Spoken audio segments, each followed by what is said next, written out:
Today I'll be explaining some commonly used terms in slang that I think every coaster enthusiast should know so that you can talk like a coaster enthusiast today. 1, 2, 3, 4, 5, 6, 7, 8.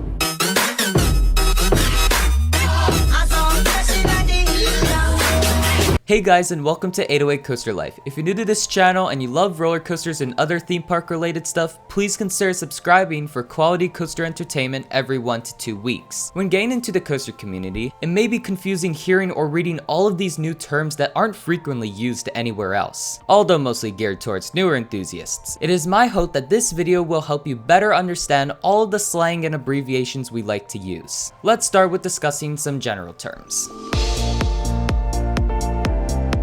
Maybe you might have looked at these popular videos titled with the words POV, but didn't know what that actually means? Well, POV stands for point of view, and they don't have to be filmed in the front seat of a coaster. It can be a backseat POV, a reverse POV, a rider cam POV, or an off-ride POV. All coaster enthusiasts, or Thusies, have a coaster count, or credit count depending on who you're asking, which is basically the number of different roller coasters you've ridden. A new coaster would be a credit. If you want to learn how complicated a roller coaster credit really is, click the card right up there. A home park is basically the closest park to where you live. It would probably be the park you visited the most, but not all enthusiasts have one. GP stands for general public, and it's used when referring to people who aren't passionate about roller coasters. However, this shouldn't be used to insult people who don't like roller coasters as much as, well, maybe you watching this video, who knows. A 1-2 punch is a park's top 2 roller coasters. King's Dominion and Cedar Point have great 1-2 punches. Let's move on to terms relating to ride experience. A train is made up of cars, which have their own set of seats and wheels. Some coasters are made up of only one car.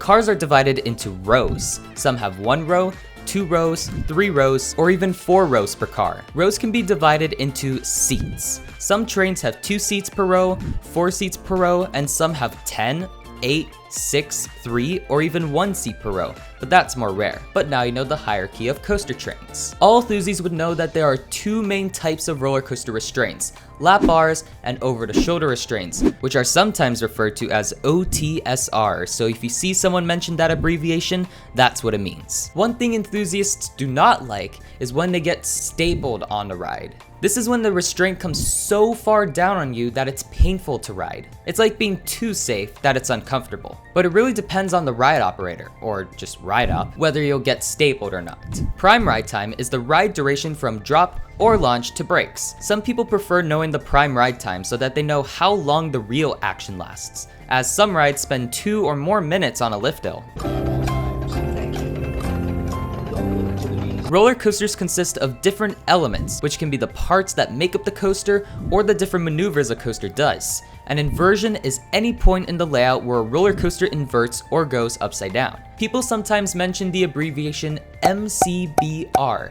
This stands for mid-course brake run. These are integrated into the layout in order for coasters to run multiple trains. However, sometimes the brakes slow down the ride unnecessarily, and it might make some riders disappointed. For those of you who don't know, airtime is the sensation of floating out of your seat while cresting a hill. There are 2 main types of airtime with a minor third. Floater airtime is when you're gradually lifted out of your seat with weaker airtime, while ejector airtime is where you're quickly lifted out of your seat with stronger airtime. Ejector airtime can also be sustained, which is probably most people's favorite type of airtime.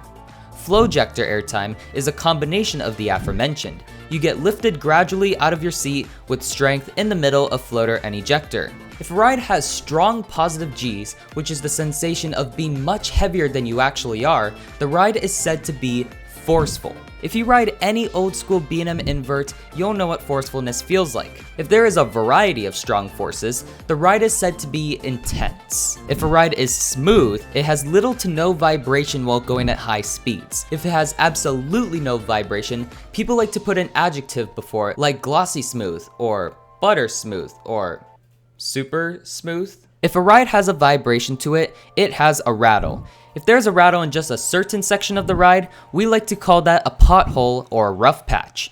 If a ride is rough, there's some real shaking to it and it could possibly give you a headache. And if the ride features OTSRs, it could give you headbanging. That was a lot. If there's a ride that isn't very long but really focuses on just one element, we like to call that a one-trick pony. B&M dive coasters are great examples of a one-trick pony because their main draw is the drop. Pacing is how good a ride either keeps up its speed or intensity. Most GCI Woodies and RMCs are great at pacing. If there's a certain element that either breaks the pacing or makes the ride worse than it should have been, that can be referred to as a buzzkill. A great example of a buzzkill is Full Throttle. They put the brakes after the main drop when they maybe could have done a little more after that. All of that was relating to the ride experience. Now let's move on to terms relating to special experiences. Maybe you might have arrived at a park when it opens, and you notice many people bolting towards the main attraction. We like to call this running of the bulls. It can be very exciting, stressful, tiring, or a combination of the three. I've never experienced this yet, but it's definitely on my bucket list. Marathoning is when you ride a roller coaster many times, which can be possible thanks to short lines or when a park gives you the opportunity to do so. Sometimes you hear enthusiasts mentioning La Rotte or Ferrat. La Rotte stands for last ride of the night, while Ferrat stands for first ride of the day, although I've noticed that most people tend to use just La Rotte, I think.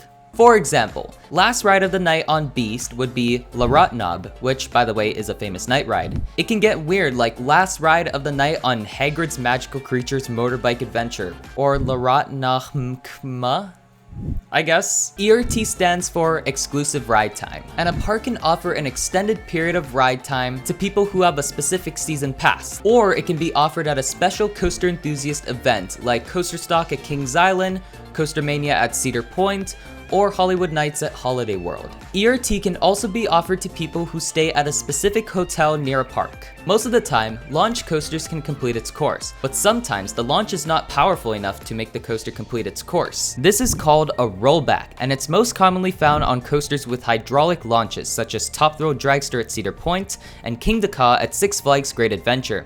This is another experience on my bucket list. Valleying is when a train can't make it through a large element and it's stuck in the middle of two elements. This is a rare occurrence, but if it does happen, parks know of ways to get guests safely off the ride. Sections of track that the train could potentially valley sometimes have catwalks just in case. An evac is short for evacuation. It's also rare, but you may get evac'd from a brake run or lift-o. Finally, I have SBNO. This stands for standing but not operating. This may happen when a park decides to close a ride but doesn't know what to do with it. If there are terms I forgot or you would like to elaborate on some terms I already mentioned, let me know all of that down in the comments. To you new enthusiasts, I hope this video helped you better understand what we're talking about. And to you experienced enthusiasts, I hope you still enjoyed this video. And if you did, please let me know by leaving a like on this video. If you're new to this channel and you love roller coasters and other theme park related stuff, please consider subscribing for quality coaster entertainment every 1 to 2 weeks. Thank you all so much for watching. I'll see you next time.